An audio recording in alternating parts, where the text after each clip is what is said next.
Gracias a la informática se descifró el código de la Biblia. Pero, ¿cuál es su origen? ¿Fue Dios quien codificó la Biblia para que nosotros la decodificásemos hoy y nos sirviese como una guía de nuestro pasado y posiblemente un presagio de los días que vendrán?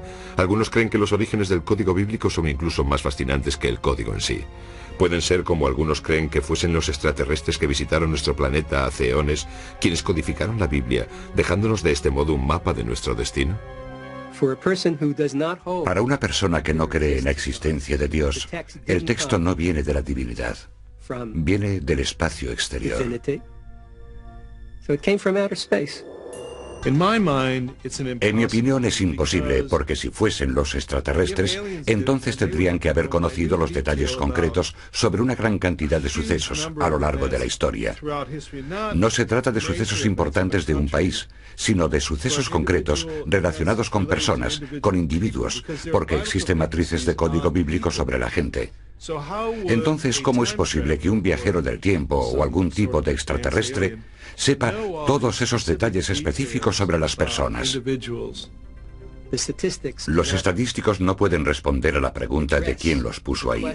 Los estadísticos solo pueden responder a esta pregunta: ¿existen?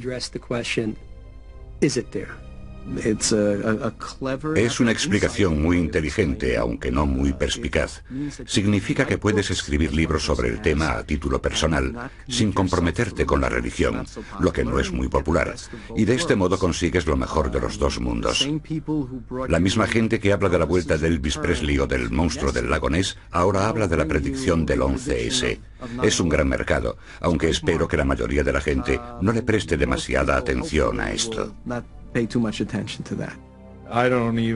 Ni siquiera creo que exista la más mínima posibilidad de que los extraterrestres sembrasen la Tierra para ponernos a nosotros aquí, o de que escribiesen la Biblia con un código oculto en el texto. El código bíblico incluso hace referencia a sí mismo cuando afirma: ellos codificaron la Torah y mucho más. Una posible pista de su origen se refleja en la secuencia del código que dice: se hizo por ordenador. Las escrituras de Dios grabadas en las tablas. El concepto que estuvo oculto hasta estos últimos tiempos en los que nació la informática tiene un sentido lógico para mí. Creo que se trata de una de estas tres posibilidades. Una consiste en rechazarlo por completo y demostrar que de algún modo es falso. La segunda es asumir que los extraterrestres nos dieron la Torah. Y la tercera consiste en asumir que un ser sobrenatural nos dio la Torah. No creo que haya muchas más posibilidades. Se trata de un proceso gradual que la gente tiene que superar cuando busca los códigos y busca el significado que hay tras los códigos. ¿Qué intentan demostrar los códigos? Pues los códigos están intentando demostrar que la Torah es el documento que Dios nos dio en el monte Sinaí. Permíteme que te haga una pregunta. Digamos que alguien le organiza un encuentro. Muy bien, todo está organizado. Os vais a encontrar en, no sé, el Waldorf Astoria en la ciudad de Nueva York, el domingo por la tarde a las 3 en punto. Cuando llegas allí, ella no está, pero te dejó una nota, y la nota dice: querido Matthew, estuve aquí hace 3000 años y por desgracia tú no estabas aquí, pero te dejé esta nota porque te quiero mucho. Te he dejado instrucciones para la vida que te enseñarán cómo vivir el resto de tus días. Existe una tendencia a pensar que este fenómeno es tan contundente y las posibilidades de que esto no ocurra por casualidad son tantas que cualquier ser humano razonable entiende que no se trata de una casualidad. Estos códigos tienen que tener un autor divino y no podemos decir nada más que eso.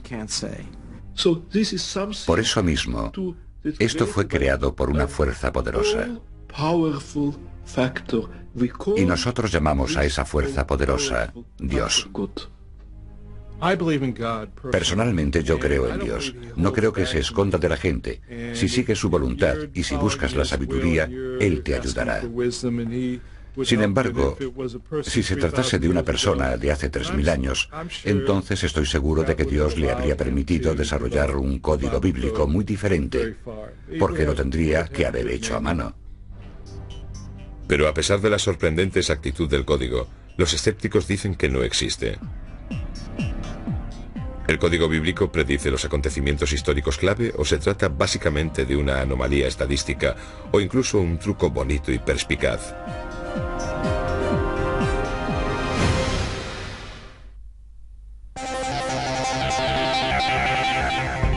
El gran debate. Aunque el código bíblico ha revelado sucesos pasados con una exactitud sorprendente, algunos escépticos creen que las predicciones del código se pueden encontrar en cualquier libro que tenga una extensión similar al de la Biblia. Varios estudiosos han asumido el reto de refutar el código bíblico intentando invalidar las pruebas que se usaron para demostrar su existencia. Un examen del texto del clásico Moby Dick descubrió un mensaje sobre la muerte de la princesa Diana. Aunque los que se oponen a la existencia del código se basan en experimentos y estudios científicos sólidos, no pueden explicar ciertos sucesos reales que se han podido predecir antes de que ocurriesen. La predicción que los principales defensores de la existencia del código ven como una prueba de la existencia del mismo, descubierta por dos investigadores diferentes, Moshe Katz y Michael Drosnin, es el asesinato del primer ministro israelí, Yitzhak Rabin. Rabin, asesino que matará. ¿Qué significa esto? Se trata de algunos sucesos del futuro que se predijeron acertadamente.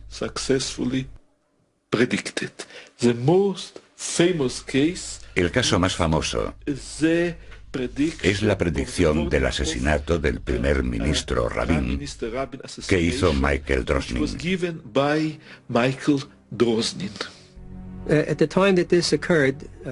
En el momento en que ocurrió esto, Yitzhak Rabin era el primer ministro de Israel. En este caso pusieron Yitzhak Rabin y encontraron un verso que hablaba de un asesino que va a matar o de un criminal que va a asesinar. Y ocurrió en un espacio de tiempo muy breve. Ambos se alarmaron y avisaron por carta a los responsables de la oficina de seguridad del primer ministro, con la esperanza de que, con alguna precaución extra, se pudiese evitar que ese suceso llegase a ocurrir. Pero no fue así. A pesar de los intentos para prevenir a Rabin sobre el duro atentado contra su vida, Rabin fue asesinado en 1995. Pero los principales defensores del código abrieron un debate sobre si el código era una advertencia o simplemente la narración de unos innumerables resultados posibles. Es una cuestión muy básica. No sabemos si era una advertencia o si era sencillamente algo que iba a ocurrir de esta forma. Quizás sea una de las posibles variantes del futuro que trata la Torá. Un investigador del código totalmente seguro de que la predicción del asesinato de Rabin acababa con cualquier duda sobre la existencia y veracidad del código, retó públicamente a que alguien encontrase la predicción del asesinato del primer ministro en Moby Dick. El profesor Brendan McKay, que es una de las figuras principales de la oposición a la legitimidad del código bíblico y que ha hecho una investigación exhaustiva sobre el tema, aceptó el reto. Así que me propuse investigar Moby Dick y empecé a buscar asesinatos de primeros ministros y otra gente famosa, y encontré unos pocos. Por ejemplo, encontré el de Indira Gandhi, Leon Trotsky, Martin Luther King. Aquí tengo uno. Se puede ver el asesinato del presidente Kennedy. En grandes letras verticales puedes leer la palabra Kennedy. Y en la base se pueden leer las palabras del texto donde se dice claramente que será asesinado. En letras verdes tenemos la frase "en coche", que es una frase muy apropiada en relación con el asesinato de JFK. Por desgracia, cuando muestro las fotos de los códigos, de las predicciones, de los asesinatos y esas cosas en Moby Dick, siempre hay un cierto número de personas que visitan mi página web para decir que Dios escribió Moby Dick, al igual que la Biblia. Con esta investigación, McKay llegó a sus propias conclusiones. Es una gran tontería. Creo que necesitamos una respuesta más adecuada que esta. He pasado mucho tiempo estudiando esto. Lo intentamos una y otra vez. Hicimos un experimento tras otro. ¿Qué descubrimos? Nada. Hasta donde podemos saber, no hay ninguna prueba de que el código bíblico sea real. Nunca he oído hablar de un solo estadístico, un doctor en estadística experto que crea en el código de la Biblia.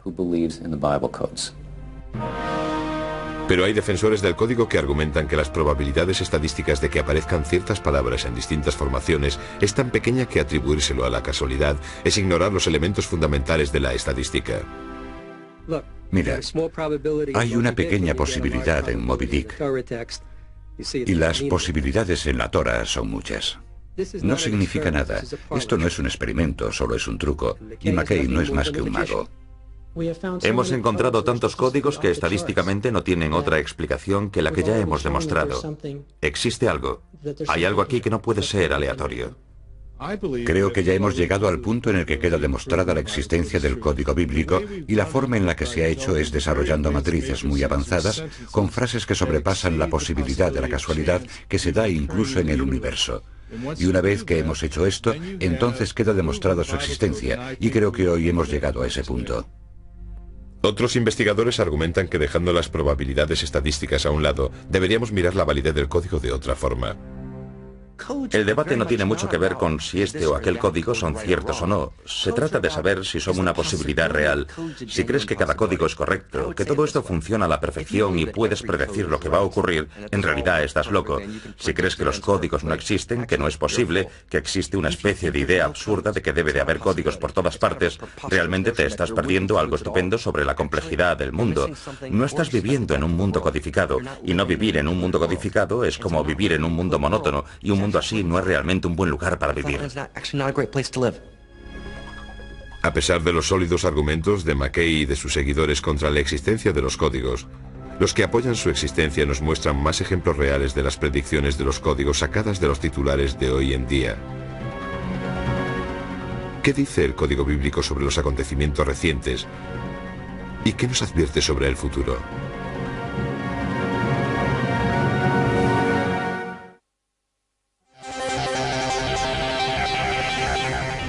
La predicción del Armagedón.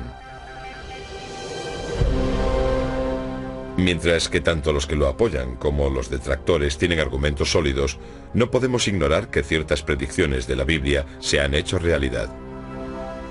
Algunos creen que el futuro no se conoce hasta que se convierte en pasado, y de este modo se vuelve historia.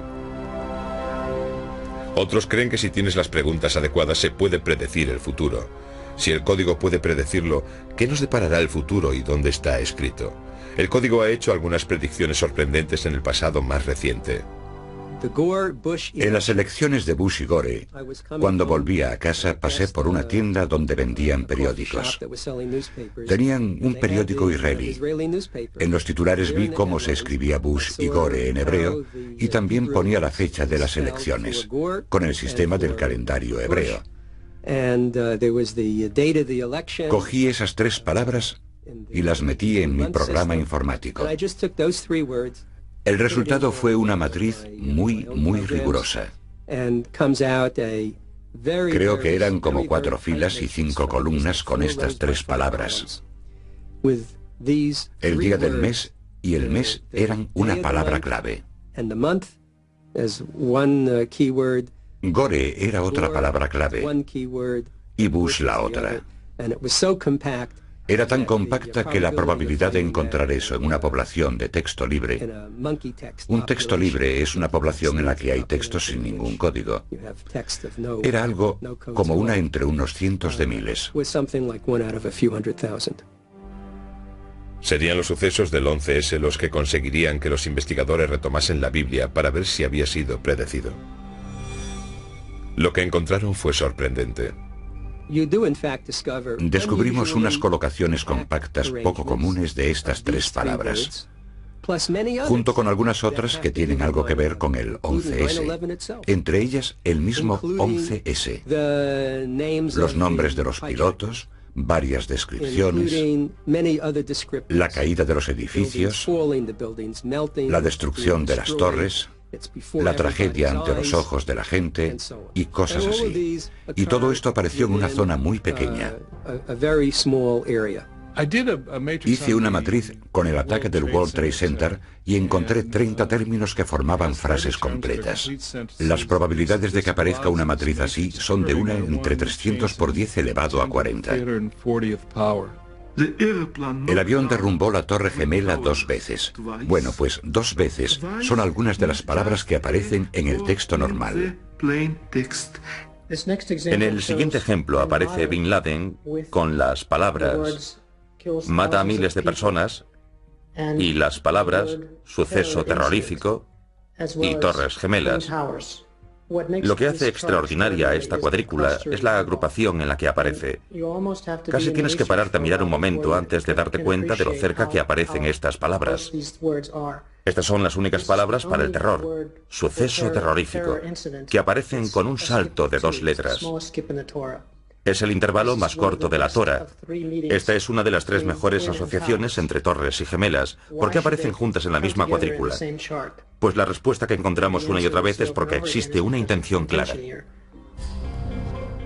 Una de las últimas revelaciones del Código Bíblico se refiere a un suceso que tuvo lugar el 1 de febrero de 2003, el desastre del transbordador espacial Columbia.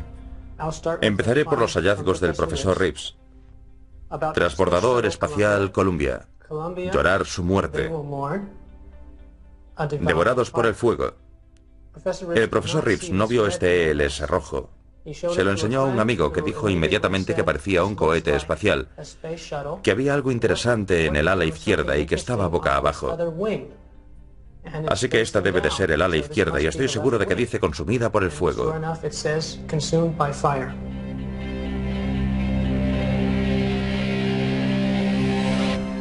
El código predijo incluso la guerra estadounidense más reciente.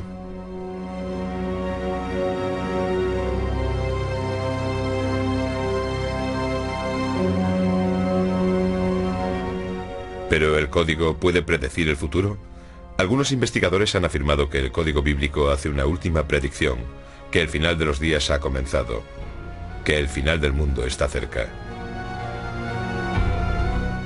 El código predijo el devastador terremoto de Los Ángeles en 1984. En esa misma secuencia de código aparece otro gran terremoto que azotará a Los Ángeles en 2010. Asimismo vaticina que un cometa destruirá la Tierra en 2012.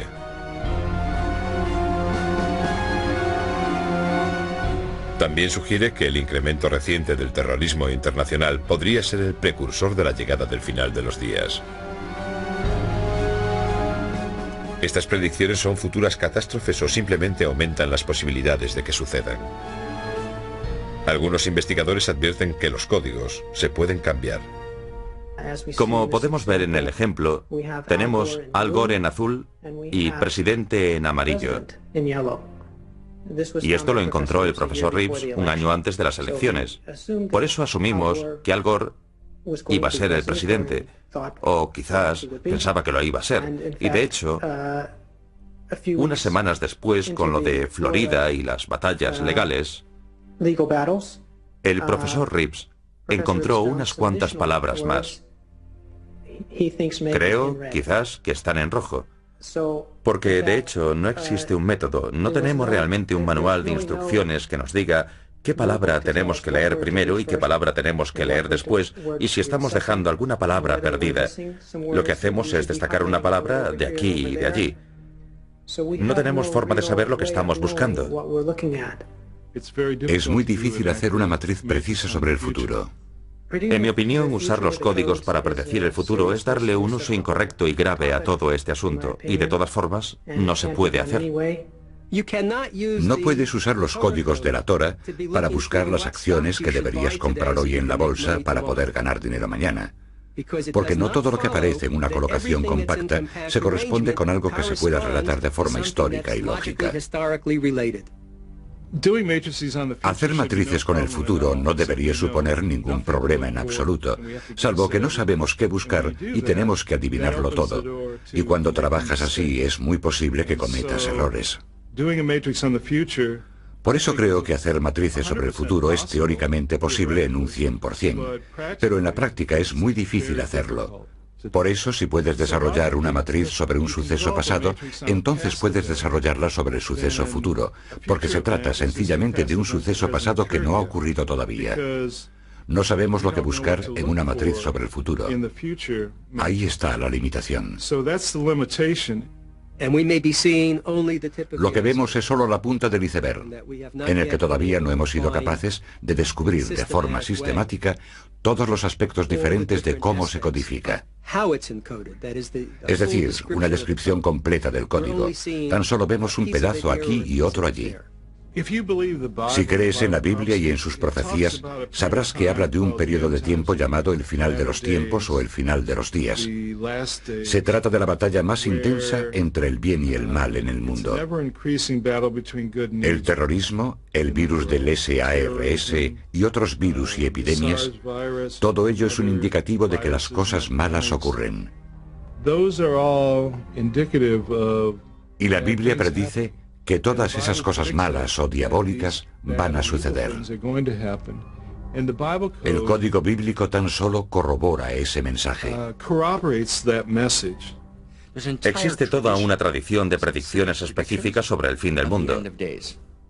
Ahora bien, el final de los días es, por supuesto, una noticia buena y mala. Es una mala noticia si se equivocan, y una buena noticia si tienen razón. Con esto quiero decir lo que significa el fin del mundo. Solo se trata de que el mundo, tal y como es, no puede continuar siempre así. Ese es el concepto.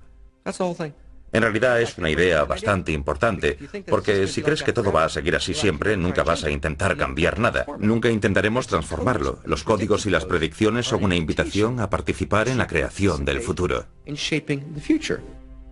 Muchas de las secuencias que se refieren al final de los días hablan del Oriente Medio. Hice una matriz sobre este tema. Encontré unos 6 términos buenos que apuntan a que probablemente ocurra una prueba muy buena, por lo menos en mi opinión, hacia finales del año 4770, que podría ser en el otoño de 2010. Si conoces la profecía, sabes que el final de los días o el fin del mundo es un periodo que dura 7 años y comienza con un tratado de paz entre Israel y las naciones que le rodean, aunque en realidad no dice cuáles son los otros pueblos que firman el tratado. Este tratado de paz establece que se dividan las tierras de Israel, que se divida la ciudad de Jerusalén, y a cambio Israel tendrá garantizada la paz. Algo parecido a lo que estamos viendo hoy con el Grupo de los Cuatro y su hoja de ruta. El Grupo de los Cuatro está formado por Estados Unidos, Naciones Unidas, la Unión Europea y Rusia, que están desarrollando una hoja de ruta para solucionar el problema de los israelíes y los palestinos. Lo que acabo de contar no suena algo parecido a un tratado de paz que creará una nación palestina. Creo que sí. Si es así, y si en el otoño de 5770 llega el fin de los días, esa matriz es correcta. Entonces el Tratado de Paz tendrá lugar en septiembre u octubre de 2003. Creamos o no en el código, hay algo cierto. Nunca sabremos si las predicciones de estos mensajes ocultos son ciertos hasta que los sucesos se vuelvan historia. Por eso nunca sabremos si el mundo está llegando a su final.